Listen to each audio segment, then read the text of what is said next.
Do you support any restrictions on a person's right to contraception? Well, we're looking at that, and I'm going to have a policy on that very shortly. Well, that suggests that you may want to support some restrictions, like the morning after pill or something.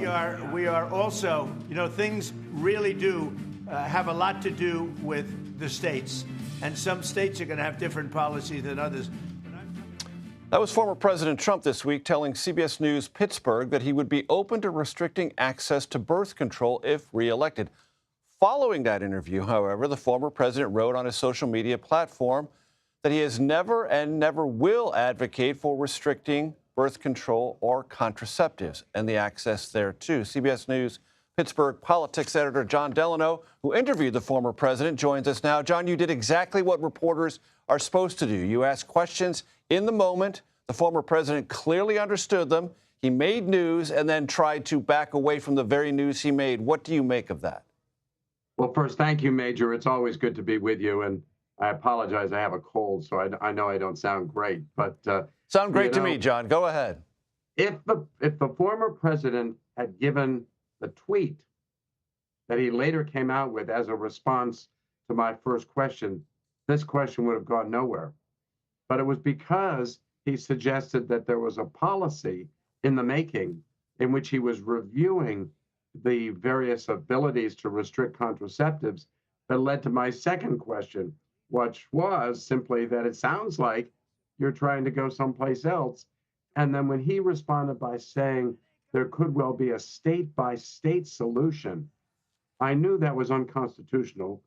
There's a Supreme Court case called Griswold versus Connecticut from 1965, which basically said states could not prohibit contraception.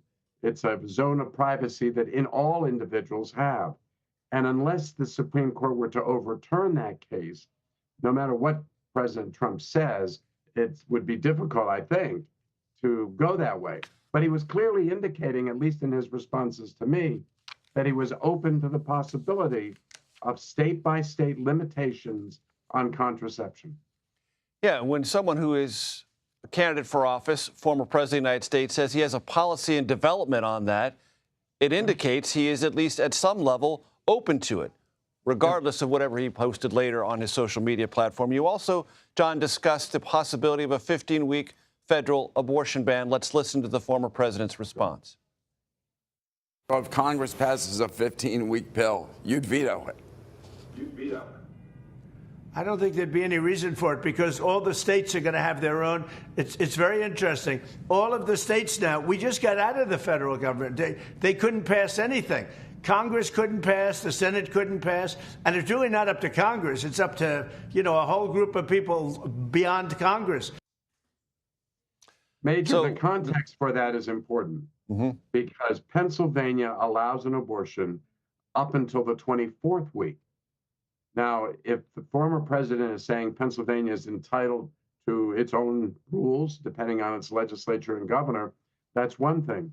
But if the federal government through Congress were allowed to restrict that to 15 weeks or even 6 weeks, and President Trump, if reelected, was going to sign that bill, that would have a huge impact on 12+ million Pennsylvanians.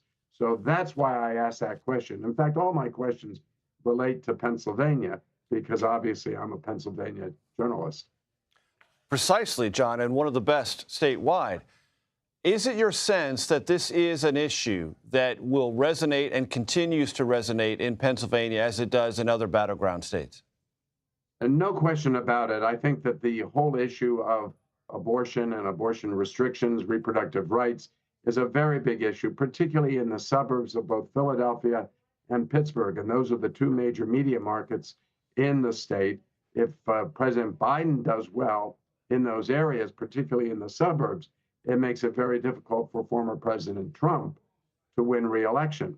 So this issue, the Democrats are doing everything they can to make this an issue, including really highlighting the former president's responses to my questions yesterday. They've got it all over their websites, believe me. No doubt.